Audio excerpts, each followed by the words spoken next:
Where is science and horticulture? There's an array of different things that if you want to get into engineering and science, can do so.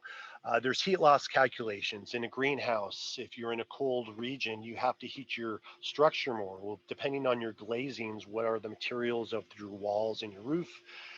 There's calculations that show that your structure will have 1 million BTUs of heat loss on the coldest winter days. So on that day, if you want to hold that temperature inside, you have to have 1 million BTUs of heat, whatever that is. Also, heat gain during a hot summer day. Solar gain will raise the temperature in your greenhouse, so you'll need cooling methods.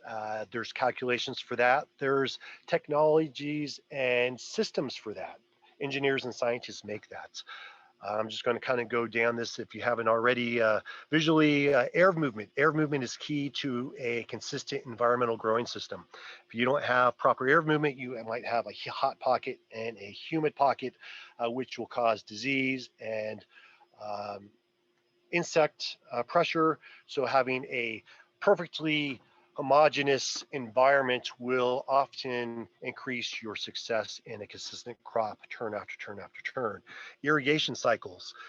Historically, growers irrigate too long and fertilize too much. How can we throttle that back and be more sustainable? Irrigate at shorter doses, sometimes without fertilizer if the medium of the plant already has enough fertilizer, maybe just water.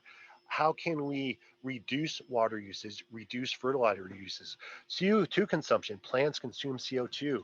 How can they consume more? If you're in a greenhouse, how do you get the CO2 in the greenhouse? Light. If you're growing in a warehouse or if you need daylight extension for a crop in your greenhouse, how do you extend the light? What kind of lighting source do you use? The sun? Great. An HID.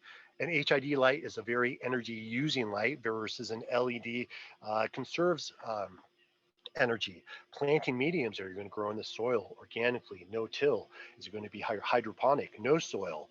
Is that going to be rock wool? Cocoa core? What are the benefits of each?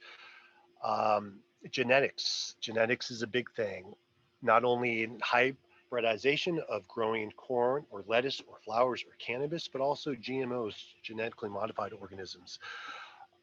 How do you make crops quicker, taste better, last longer, grow in more rigorous environments? All those things can be modified and enhanced through genetics. Computer controls. If you have a growing environment, you want your heating system to work with your cooling system. If not, they work together. So computer control, collecting data, having alarms, tracking your growing cycles will allow you to have consistent crops with high quality. And that's what you want. Consistent, high quality, low energy usage. Logistics, once you grow that crop, how do you get it to the consumer? How do you get all the inputs to grow that crop? Optimization of irrigation, CO2 usage, logistics. Sustainability, we want to use less resources but grow bigger crops. Reduce, recycle, reuse.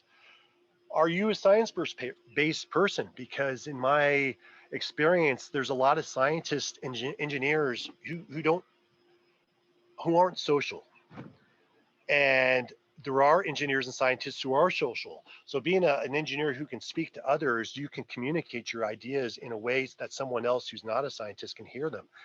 If you're a scientist that doesn't have that skill, then someone like me or a bridge to take the engineer and scientist data and experiences and bridge them to the consumer or the person who's going to use those. I find an engineer or scientist with strong social capabilities is sometimes hard to find. So if you aren't a scientist or an engineer like me, you still can work with them and be that bridge and bring cutting edge technology to the industry of your choice.